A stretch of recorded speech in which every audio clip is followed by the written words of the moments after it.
Jangan Tuhan sebelah, mabok di sebelah. Apalagi Natal begini nih. Harusnya hari kudus, ini bisa jadi hari kejahatan. Orang minum, mabok, pesta pora dan mempermalukan nama Allah. Saya tidak tahu di Manado atau di Langoan, tapi di NTT saya sering ingatkan ini. Ini hari kudus yang ulang tahun Tuhan Yesus. Kenapa Anda yang bikin kacau? Kalau Anda memang orang Kristen, saudara, saya tidak tahu Anda mau terima atau tidak, tapi saya harus bicara. Tolong rayakan Natal, jangan ada cap tikus di rumah. Amin. Natal hari kudus kok cap tikus. Sampai yang pulang jalan langsung haleluya. Yesus damai di hati. Karena dari rumah ke rumah cap tikus, rumah ke rumah cap tikus, bir campur cap tikus. Tidak bisakah itu uang pergi bantu panti asuhan? Tidak bisakah itu uang bantu gereja-gereja yang lagi membangun? Buat apa kasih mabok orang di hari yang berbahagia ini? Saya tidak tahu pendeta lain ngomong ini atau tidak, tapi saya tidak akan tutup mulut. Karena saya hamba Tuhan Yesus. Saya tidak bisa jaga perasaan manusia. Perhatikan Galatia 1 ayat 10. Galatia 1 ayat 10. Firman Allah berkata, jadi bagaimana sekarang? Adakah ku cari kesukaan manusia atau kesukaan Allah? Adakah ku coba berkenan kepada manusia? Sekiranya aku masih mau mencoba berkenan kepada manusia, maka aku bukanlah hamba Kristus. Pendeta omong kosong model begitu. Hanya jaga perasaan manusia. Khotbah cari apa? Cari jiwa apa cari amplop? Amin. Bapak Ibu, mau lihat ayat tentang minum mabok? Yesaya 5 ayat 22. Ini ayat yang bilang, saya cuma copy paste. Yesaya 5 ayat 22. Yesaya 5 ayat 22. Dengar. Celakalah mereka yang menjadi jago minum dan juara dalam mencampur minuman keras. Ya, menyanyi juara, tapi mabok juara juga. Juara, jangan juara campur-campur. Amin, Bapak Ibu. Natal hari kudus tapi jadi hari kejahatan. Siapa yang menyebut nama Tuhan, tinggalkan kejahatan. Bapak Ibu dengar, sudah mau dekat habis. Tambah mau dekat, tambah panas. Biar sebentar kita kunyah itu kuku babi itu enak. Ada 3 cara orang menyangkal Tuhan. Yang pertama, dengan mulutnya secara verbal seperti Petrus. Kenal Tuhan, tapi orang tanya, bukankah kau bersama-sama? Oh tidak. Nah, ini menyangkal. Yang kedua, jenis menyangkal kedua adalah bersikap diam. Tahu kebenaran, tidak ngomong. Tahu kesalahan, tidak tegur.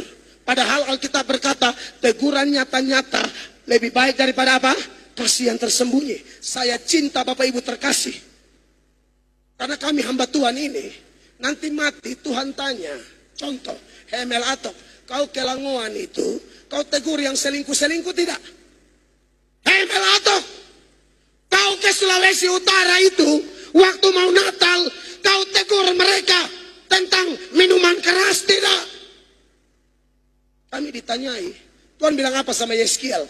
Kalau aku kasih tahu orang itu dia mati, tapi kau tidak bicara, dia mati, saya tuntut nyawanya dari kau. Tapi kalau kamu sudah ngomong, dia tidak mau bertobat, dia mati, tapi kau lolos. Mau lihat ayatnya? Saya kasih tunjuk saja ya, supaya jangan pikir saya karang-karang. Tolong dulu Pak. Yeskiel 33, 8 dan 9 aja. 8 bilang begini. Kalau aku berfirman kepada orang jahat, hai orang jahat, engkau pasti mati. Dan engkau tidak berkata apa-apa untuk memperingatkan orang jahat itu supaya bertobat dari hidupnya. Orang jahat itu akan mati dalam kesalahannya.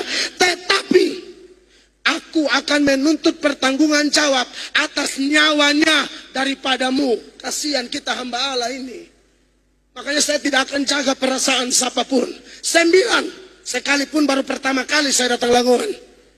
9. Tetapi jikalau engkau memperingatkan orang jahat itu supaya ia bertobat dari hidupnya, tetapi ia tidak mau bertobat, ia akan mati dalam kesalahannya, tetapi engkau telah menyelamatkan nyawamu. Saya pendeta cari aman. Cari aman dengan siapa? Bapa di surga. Saya tidak akan cari aman dengan Bapak Ibu. Saya tidak bisa asal lihat pejabat langsung khotbah halus. Oh, tidak ada itu sejarah. Tidak ada itu. Sorry aja, tidak ada. Paling tinggi undangan terakhir, biasa aja. Amin. Allah, kita ajaib, ladang pelayanan luas satu dunia kok. Jaga-jaga perasaan apa? Jadi kalau ada pejabat yang korupsi, bertobat. Pejabat yang piara perempuan, bertobat. Amin, Bapak Ibu. Karena jangan mengaku Kristen kalau ternyata selingkuh kiri kanan. Penipu. Amin, Bapak Ibu. Jangan pencitraan. Saya ngomong apa adanya. Saya tahu kok banyak hati yang terluka. Tapi lebih baik Anda terluka sekarang daripada Tuhan hantam Anda lebih parah. Kalau dia punya hamba yang bodoh ini tegur, lebih baik dengar sebelum dia tegur langsung. Lebih parah, saudaraku. Lebih parah. Sudah mau habis ini. Jadi, cara orang menyangkal Tuhan yang pertama, dengan mulut. Yang kedua, sikap diam. Saya tidak mau sikap diam. Dunia bilang diam itu emas. Tapi diam untuk kebenaran bukan emas. Pengecut. Yang ketiga, cara menyangkalnya apa? Dengan perbuatan. Pengakuan mengaku Kristen. Hafal doa Bapa kami. Hafal pengakuan iman rasuli. Hafal semua. Hafal. Tapi jahatnya minta ampun.